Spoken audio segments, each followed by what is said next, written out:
Hello and welcome to episode 110 of Prose. This week, open your eyes to the other side of superhero-inducing catastrophes and meet a Shanghainese prostitute who becomes a queen. Yet again, I'm going to forego the usual asks for engagement through ratings, reviews, and social media and recommend, again, some podcasts by Black voices that I'll link to in the show notes.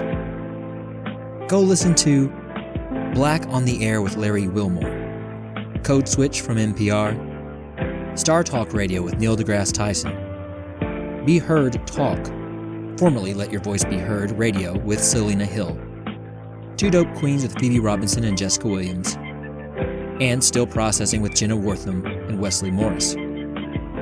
These are, of course, just a very few of the amazing Black voices out there on the podcast landscape.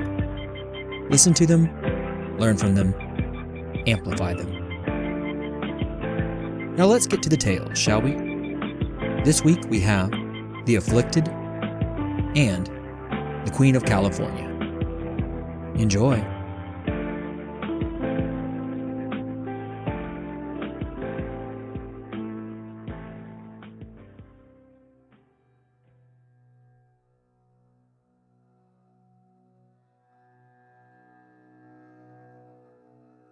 The Afflicted, an original short story by Jared I. McGee. Poison is in everything, and no thing is without poison. The dosage makes it either a poison or a remedy. Paracelsus.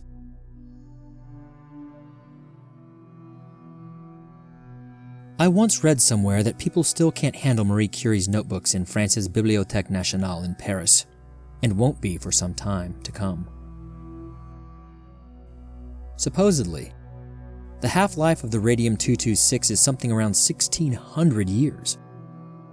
100 years down, and 1,500 more to go. Deadly, deadly notebooks. Part of that, like most compelling stories, is probably fiction, sprinkled into an equally compelling but slightly less shiny truth. The stories of Curie's notebooks, hyperbolized or not, are a reminder to me that I can't be around people. Exposing them to me is a death sentence. A slow, creeping death sentence, but a death sentence nonetheless.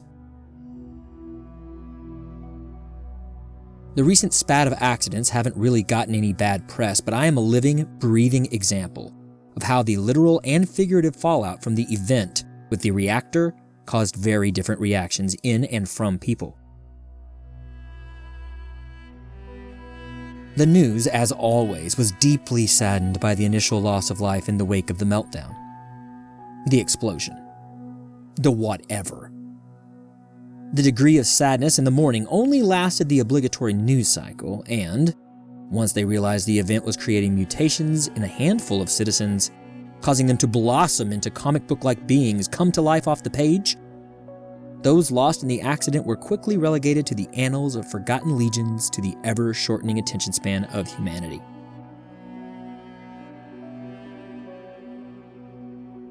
Bright, stretchy costumes aren't prevailing as the norm for the affected, as they're being called. No.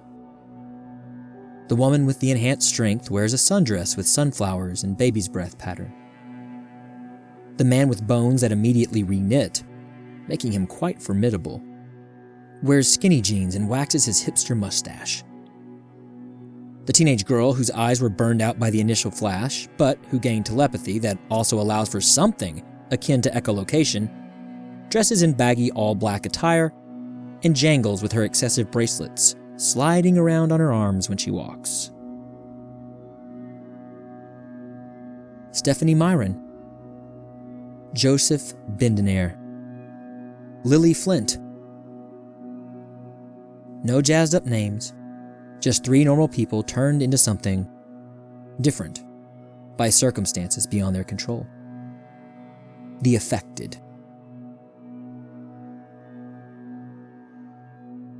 What the news isn't reporting is the rest of us.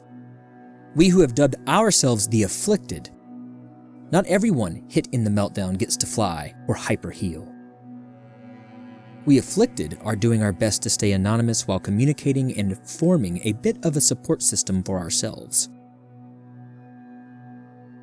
Reddit, Discord, and a variety of more clandestine online forums are how we are doing that. But we are pretty careful, as some of the people who have participated in the Afflicted chat rooms have abruptly disappeared. We think the government would rather glitz up the accident with the affected and forget about us altogether. We are liability incarnate. So, it's easier to make us disappear. Some Afflicted have it worse off than me. This one girl named Evelyn had open sores all over her body, and her skin would peel back and chuff off with the slightest breeze. It never really healed, but it never outright killed her either. Eternal and ongoing damnation for her entire life. Well, not a very long-lived life anyway. In the end, the affliction didn't kill Evelyn. No. A bottle full of pills did that. Cannibalistic urges. Horrendous unending feedback in place of hearing. Calcification of internal organs. Uncontrollable phasing through solid objects. The list of afflictions goes on and on and on and on and on. Mine is slower, not easily seen. In that way, many of my fellow Afflicted on the chat room say mine is actually more insidious. I am irradiated, but it's more than that. I give off swelling levels of radiation. It doesn't seem to hurt me, but it killed my dog Jake. He was a healthy 5-year-old black lab. Jake lost his hair and developed boils and died within weeks of my coming home in the wake of the incident. My girlfriend at the time was casual, but she'd spend extended stints with me, and those would always have her leaving sick, feverish, gums bleeding and beginning to slough off. She would go home and recover for a couple weeks only to come back and get sick again. Sicker and sicker with each successive visit. She was diagnosed with radiation poisoning and left for her family's farm in Missouri to recover. She broke up with me before she left.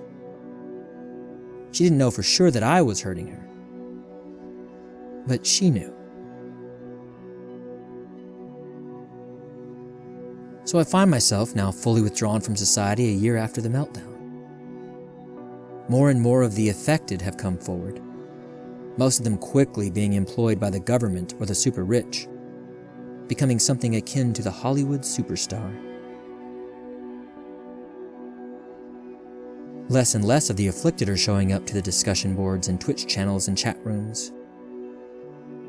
But that is to be expected, right? We are dying, after all. I'm assuming that goes for me too, albeit my execution is more deliberate, clearly slower. Then again, I've begun to wonder of late if my irradiation might only harm others, if I am somehow immune to radioactivity now. Would that make me shift from afflicted to affected? Part of me sings at that possibility. The more realistic part of me knows that even if I am not dying from my ailment, I have been doomed. Never again can I be with another living being. Even my houseplants wither around me. That whole irradiated corn growing the size of a tractor thing, it's bullshit. I purchased a Geiger counter early on just to make sure this isn't all in my head. The readings not only confirm my irradiation, but find that my radioactivity levels have been dramatically increasing from month to month. I am becoming more deadly.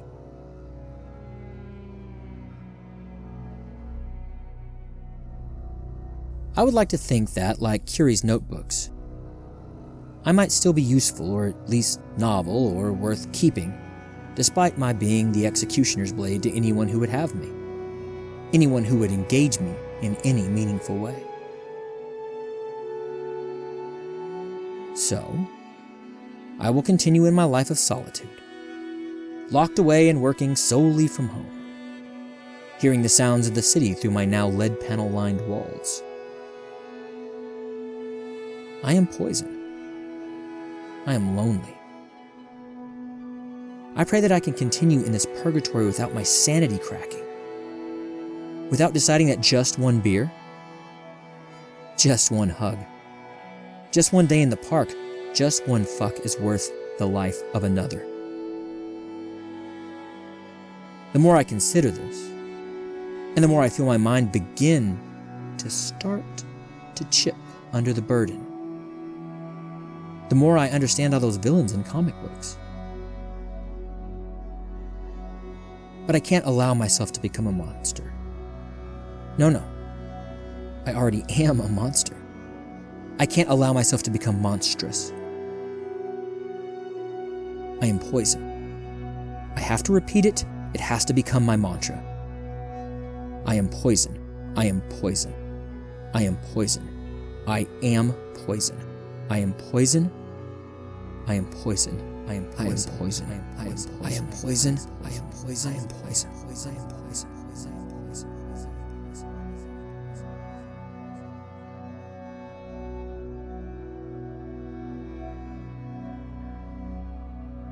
Thank you for listening to The Afflicted, an original short story by me, Jared I. McGee.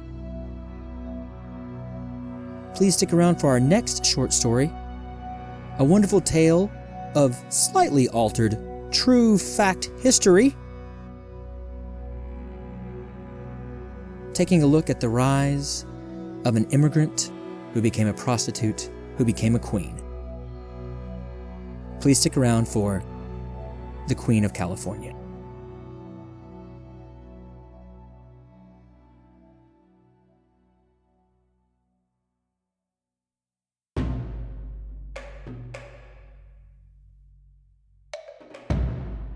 The Queen of California, an original short story by Jared I. McGee. You don't pay a prostitute for sex. You pay her to leave afterwards. Dashiell Hammett.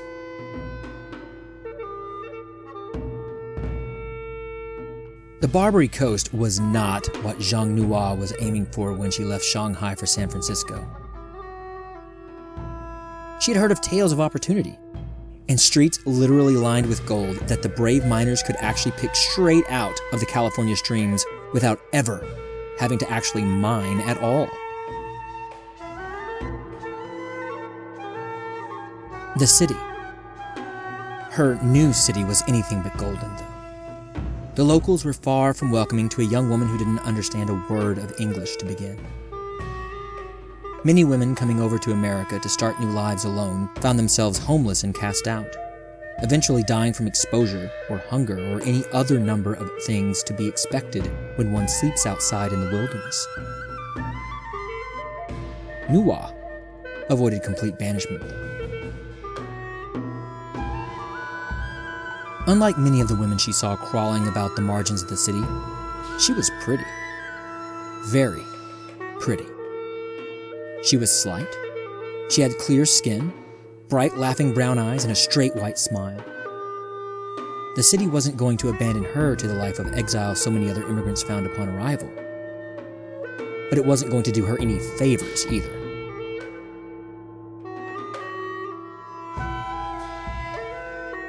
Her fate was less exile than servile prison sentence. At least at first. Nuwa often thought of the stories she'd grown up on about the emperor's concubines, roiling harems of young pretty women whose sole purpose was to live in luxury, baubles to adorn the court, and to spread their legs whenever the emperor had a mind to rut. That, at least, sounded like a form of civic duty and provided these women with stature, relative safety, and a modicum of comfort. The Barbary Coast, as the slapshot neighborhood of immigrants and whores was known, was all shanties made of scrapped wood, leather, and metal that the residents foraged from anywhere they could. Nuwa's glorified lean-to of trash was right at the corner of Kearney Street, making her new trade that came with her new life much easier to ply, though far from the halls of an emperor. All the miners and sailors found her makeshift home rather easily there on the corner. And though she was no emperor's concubine, Nuwa quickly fucked and sucked her way to prominence in the Barbary, and then on to moderate fame in the city at large.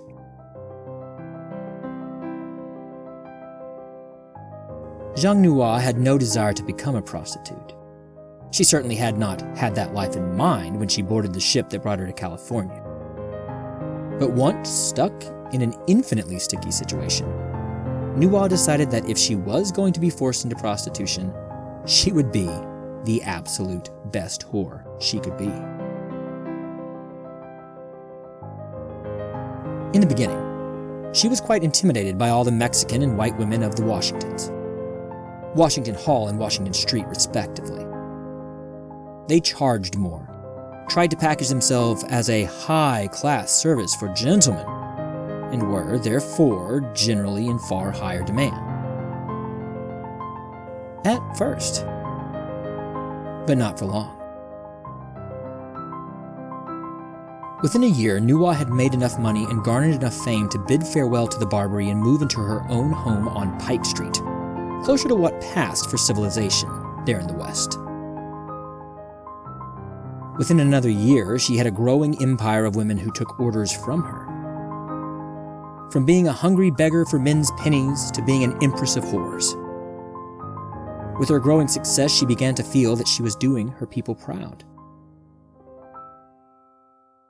There on Pike, she hired and housed only Chinese women whom she tried to treat fairly. The newer girls and the uglier girls did have to work as Long Wai. But that was unavoidable. And being a woman always holding her legs up was far better when you were looked out for by a fierce, loyal madam and lived in something cleaner and safer than anything the Barbary or the slums of China had to offer.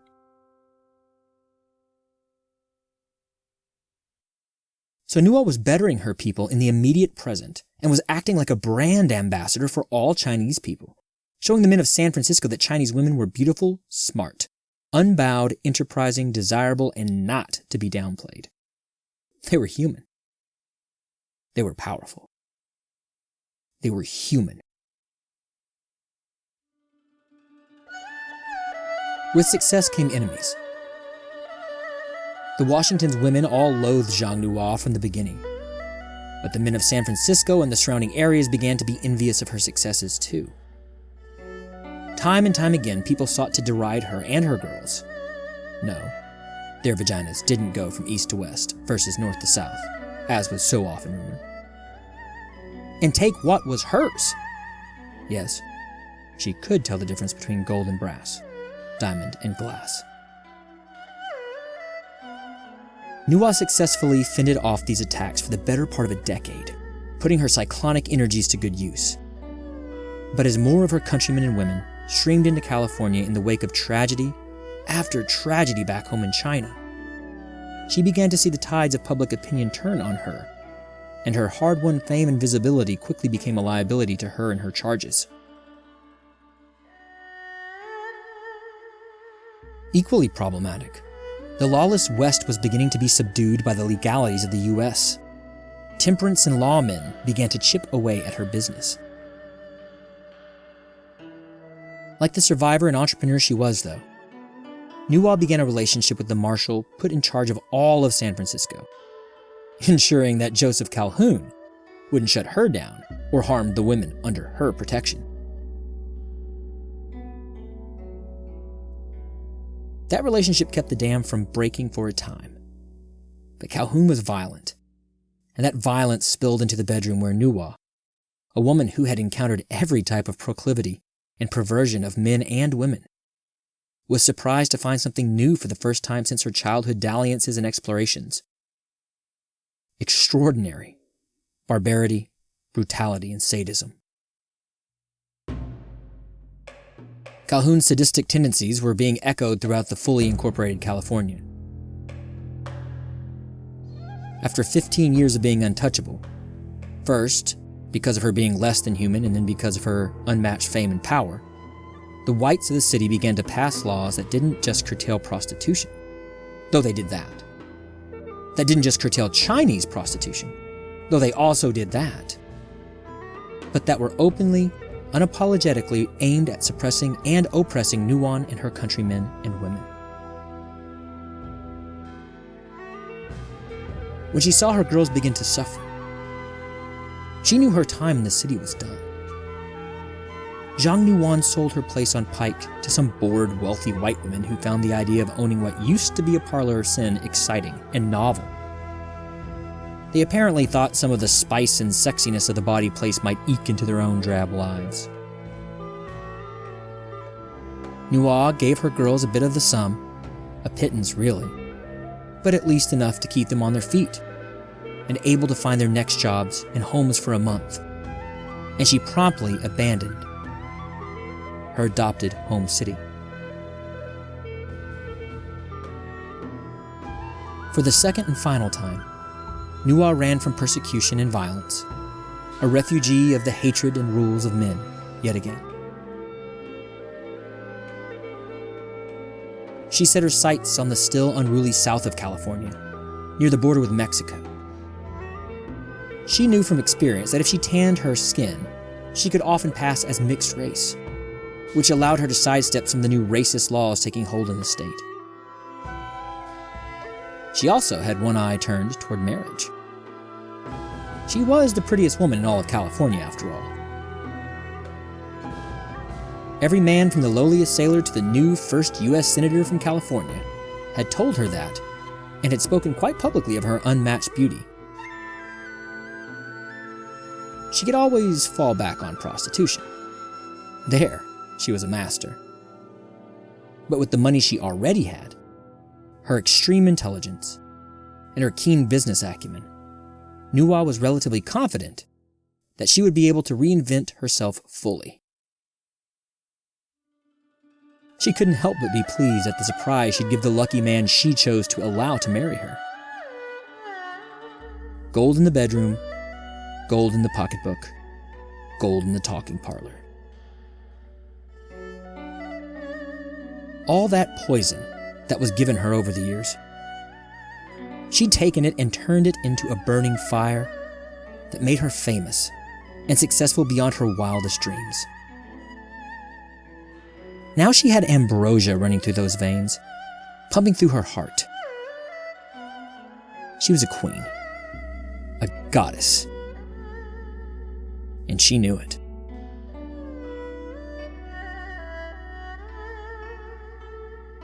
She nourishes the poison in her veins and is consumed by a secret fire. Virgil.